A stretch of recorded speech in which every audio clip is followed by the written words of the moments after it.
Daħal fit-tieni jum tiegħu il-ġuri ta' Nizar El-Gadi akkużat bil-qtil tal-avukat Margaret Mifsud. Fil-qorti kompla jixed l-ispettur Keith Arnaud fejn spikkaw żewġ ittri li qara.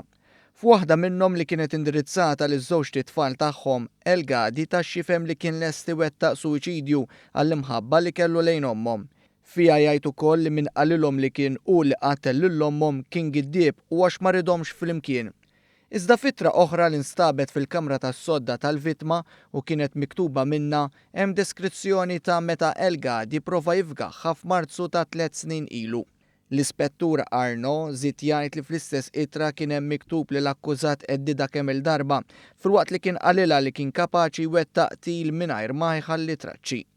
Il-qorti semet kif il-pulizija ġabret laptop u kamra ta' ritratti mill-kamra tas-sodda tal-vittma u li fihom instabu ritratti ta' Mifsud mixja bit-tfal f'taslima.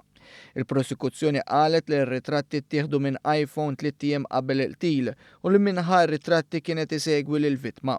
Żiedet tgħid li l-akkużat kellu kemm iPhone kif ukoll BlackBerry.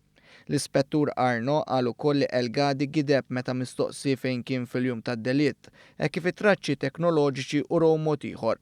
Filwaqt li l-akkużat qal li kien buġibba dawn it-traċċi uraw li kien ix-xemxija. Barra minn hekk kameras ta' sigurtà uraw li El-Gadi saq rotta differenti minn dik li qal.